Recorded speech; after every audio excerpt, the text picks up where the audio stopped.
Assalamualaikum warahmatullahi wabarakatuh. Perkenalkan, nama saya Sri Mulia Utami dari Prodi PAI 6B. Di sini saya akan menjelaskan sedikit materi mengenai kurikulum Merdeka Belajar. Di dalam kurikulum Merdeka Belajar, ada pengertian kurikulum Merdeka Belajar. Kurikulum Merdeka Belajar adalah kurikulum dengan pembelajaran intrakurikuler yang beragam, di mana konten yang disajikan kepada siswa akan lebih optimal dengan tujuan agar peserta didik dapat memiliki cukup waktu untuk mendalami konsep serta menguatkan kompetensi.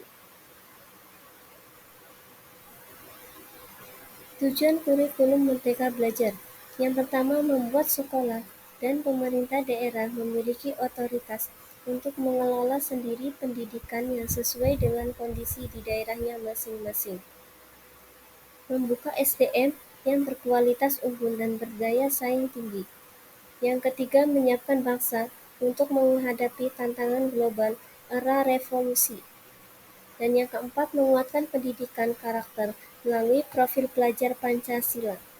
Yang kelima, menjadi kurikulum baru yang sejalan dengan tuntunan pendidikan abad ke-21. Dan yang terakhir, meningkatkan mutu pendidikan di Indonesia secara keseluruhan.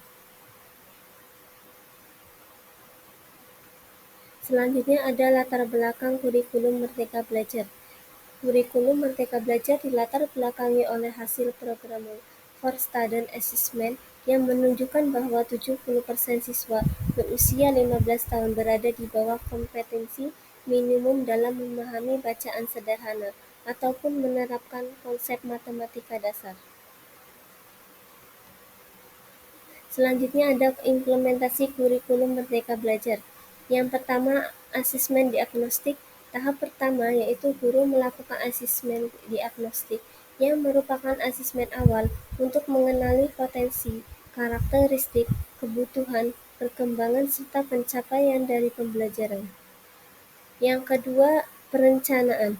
Tahap kedua yaitu guru menyusun perencanaan melalui proses pembelajaran yang akan dilakukan selama periode tahun ajar sesuai dengan hasil asesmen diagnostik. Yang ketiga, pembelajaran. Setelah dilakukan asesmen dan perencanaan, maka tahap terakhir yaitu hanya akan melaksanakan sesuai perencanaan, namun juga melakukan asesmen secara berkala.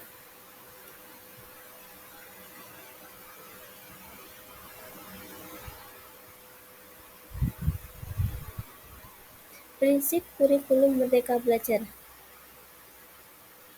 mencakup 3 sub, yaitu yang pertama, pembelajaran intrakurikuler yang dilakukan secara terdiferensiasi sehingga peserta didik memiliki cukup waktu untuk mendalami proses dan menguatkan kompetensi. Hal ini juga memberikan keleluasaan bagi guru untuk memilih perangkat ajar yang sesuai dengan kebutuhan dan dari karakteristik peserta didiknya.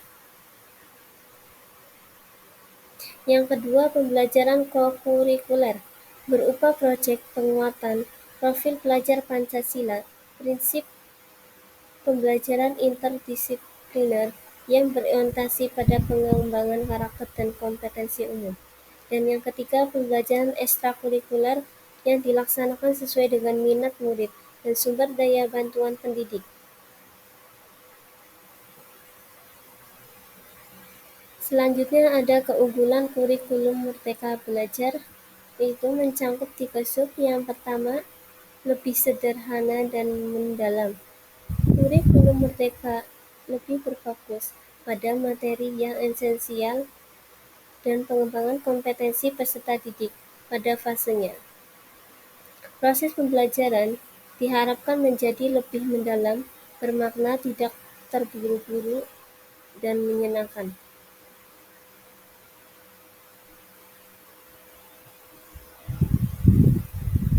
Yang kedua, lebih merdeka.